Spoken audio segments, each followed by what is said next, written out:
Jusqu'ici, je vous ai présenté des entraînements sur des thèmes précis à faire à la maison, que ce soit la technique, les jambes, la proprioception ou autre. La séance d'aujourd'hui va quant à elle traiter de plusieurs de ces thèmes réunis. Vous pouvez choisir de travailler un thème à la fois ou d'en mélanger plusieurs dans une seule et même séance. Il n'y a pas de meilleure méthode dans l'absolu. Cela va dépendre de vos préférences et de vos caractéristiques. Ce qui est mieux pour vous ne l'est pas forcément pour une autre personne. Après s'être correctement échauffé, on commence par un exercice alliant explosivité et maîtrise technique. On reste donc 15 secondes en position chaise, puis on enchaîne avec 20 touchés de balle. On prend 20 secondes de repos et on effectue 4 passages. C'est le premier exercice. On passe ensuite à un enchaînement de 2 exercices pour le haut du corps. On effectue 8 répétitions en pompe montée de genoux, suivi de 8 répétitions en pompe avec les pieds surélevés. Vous pouvez utiliser n'importe quel support, comme une chaise, un banc ou un canapé. On prend 1 minute de repos et on effectue 4 passages. Le troisième exercice est de la conduite de balle sur un périmètre restreint. On utilise ses 2 pieds et les différentes surfaces du pied, intérieur et extérieur. On effectue l'exercice pendant 1 minute à une bonne intensité. On prend 20 secondes de repos et on recommence 3 autres fois.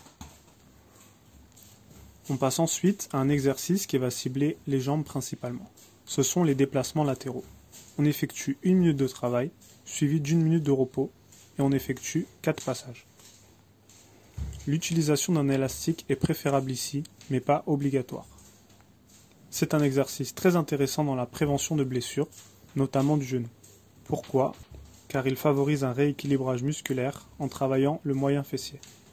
Le cinquième exercice est un exercice combiné. On enchaîne un exercice de vivacité, suivi d'un exercice technique. On réalise 20 secondes en vivacité, suivi de 20 secondes en intérieur-extérieur, puis on prend 30 secondes de repos, et on recommence 3 fois. On passe ensuite aux bonds latéraux. On réalise 20 sauts en touchant son pied avec sa main opposée à chaque saut. Ici, on travaille ses appuis, son équilibre et sa puissance entre autres.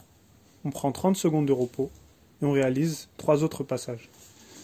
On boucle cette séance avec un mini-circuit où on réalise 10 gainages relevés de jambes, puis sans prendre de repos, on réalise 10 squat jump, puis on termine par 10 touchés de pied en équilibre.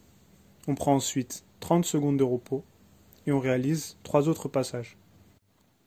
Ainsi s'achève cette séance dans laquelle on a sollicité plusieurs points, entre autres la technique, l'explosivité, la proprioception et plus encore. On pourra réaliser cette séance entre 3 à 5 fois par semaine. Si tu as apprécié la vidéo et désires plus de contenu sur l'entraînement, je t'invite à me le faire savoir en commentaire. De même, si tu as des questions, j'y répondrai avec plaisir.